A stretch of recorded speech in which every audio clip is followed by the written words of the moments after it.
आज हमको जो है कि क्वेश्चन नंबर 13 से स्टार्ट करना है इस क्लास में, ठीक है ना। अगला जो है इसके पिछले क्लास में जो है आपको 12 तक के क्वेश्चन बताए गए थे। आज जो है हमको बताना है 13 नंबर क्वेश्चन यहाँ से बताना चालू करेंगे। यह प्रश्नावली जो है 7.2 की है, जो प्रतिस्थापन विधि से इसको हल करना है। तो आइए देखते हैं कि प्रतिस्थापन विधि से कैसे इसको हल किया जाएगा, ठीक है ना। तो यहाँ पे देखिए, यहाँ पे हम लिखेंगे माना log x = t मान लेते हैं, ठीक है ना। अब दोनों तरफ का यदि हम अवकलन करते हैं तो यह होगा 1/x या dx लिखेंगे, dx = dt, ठीक है ना। अब यहाँ से हम इसको सॉल्व करना चालू करेंगे।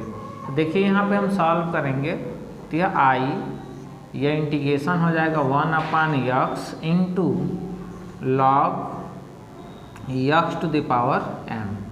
अब ध्यान दीजिए आप क्या होगा इसमें कि यह 1/x है, 1/x के स्थान पे हमने dt लिखना है, ठीक है ना। तो हम लिखेंगे यह इंटीग्रेशन 1/ या ऊपर ही हम dt लिख लें और यह हो जाएगा t⁻m हो जाएगा हमारा, t⁻m, ठीक है ना।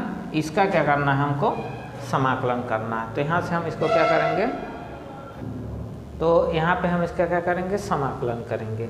तो देखिए यहाँ पे हम लिखेंगे I यह हम लिख सकते हैं t⁻m dt, ठीक है ना, t⁻m dt हो जाएगा।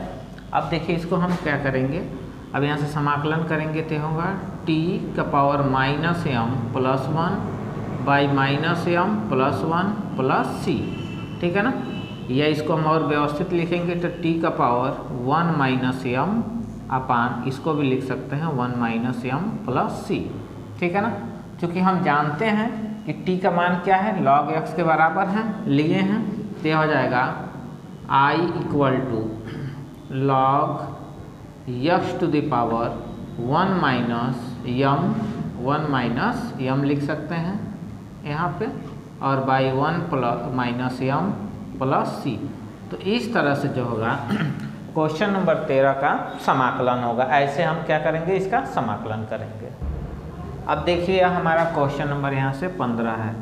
जो 15 नंबर है वो I = दिया है x², यह हो जाएगा 9 - 4x², ठीक है ना। इसका क्या करना है, हमको समाकलन करना है।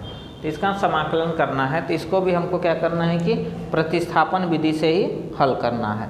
तो आइए हम इसको हल करते हैं प्रतिस्थापन विधि से। तो पहले इसमें हम लिखेंगे माना 9 - 4x² = t, यह हमारा समीकरण नंबर 1 बनेगा, ठीक है। अब हम क्या करेंगे, अवकलन करेंगे। तो 9 का अवकलन 0 होगा, माइनस यह हो जाएगा 8x dx = dt, और हम लिख सकते हैं x dx =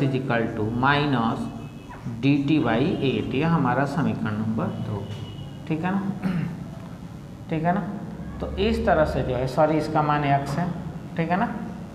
तो यहाँ से अब हम सॉल्व करना चालू करते हैं, कैसे होगा।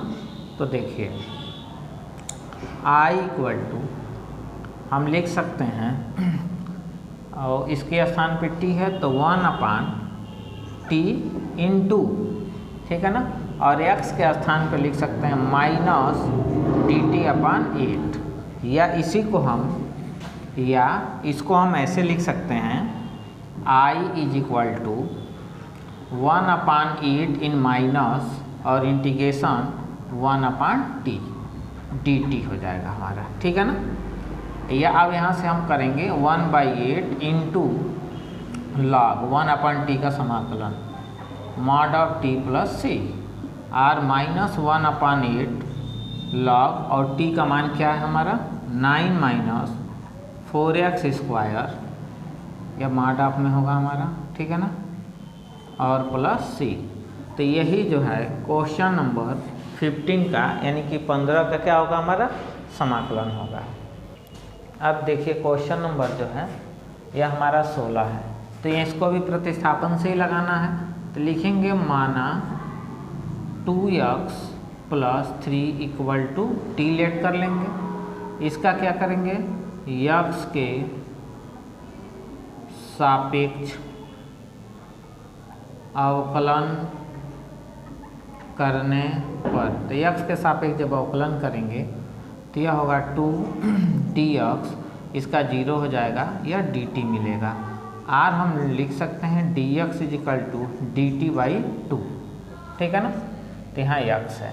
अब देखिए यहाँ पे क्या करेंगे, इसका हम यहाँ से सॉल्व करना चालू करेंगे तो यह होगा e⁻2x + 3, ठीक है ना। तो इसको हम ऐसे लिख सकते हैं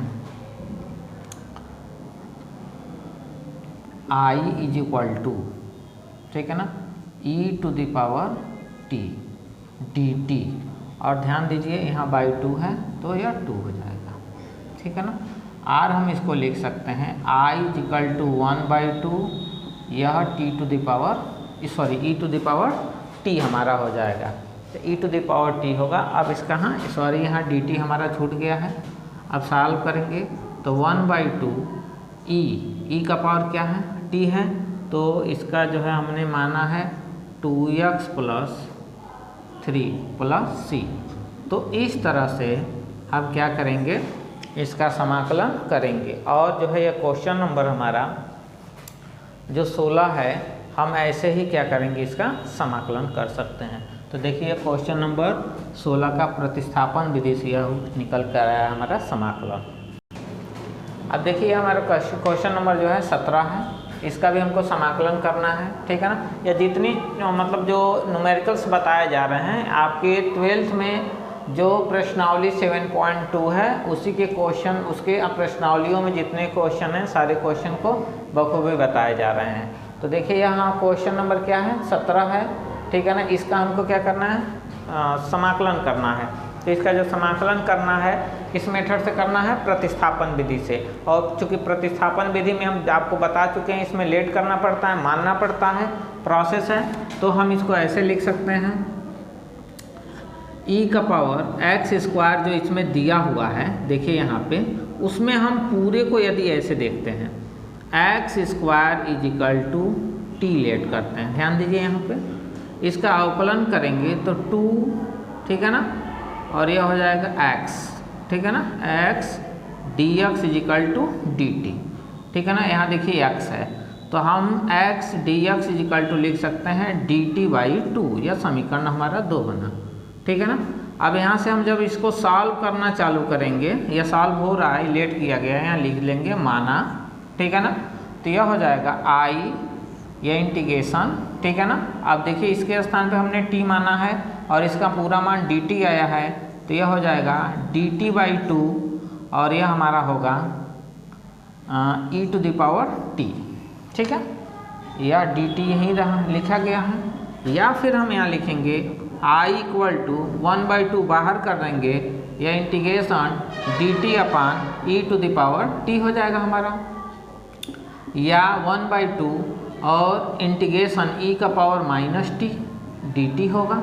देखिए ऊपर भेजेंगे तो इसके साइन जो पावर होते हैं उसके साइन बदल जाते हैं, तो उसके साइन जब बदल जाते हैं तो हम लिखेंगे I = 1/2, और इसका समाकलन वही होता है e⁻t और +c मिलेगा हमें, या हम लिख सकते हैं 1/2 e, और देखिए यहाँ पे पावर जो है t क्या माने है तो -x² + c।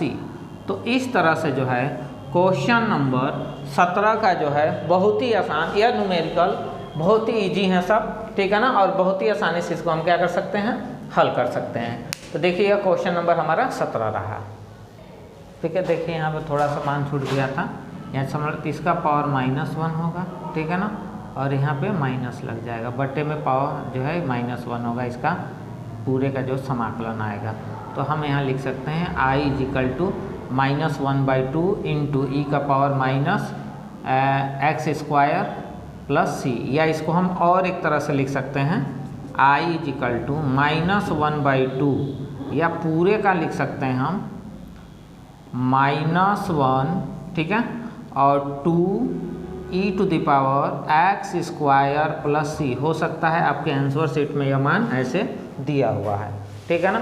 तो इस तरह से जो है हम आपको क्या कर सकते हैं, बहुत ही आसानी से हल करके बता सकते हैं। तो यह रहा हमारा क्वेश्चन नंबर 17 तक पूरा जो है कि अब अगली क्लास में जो है कि आपको इसके बारे में पढ़ाया जाएगा।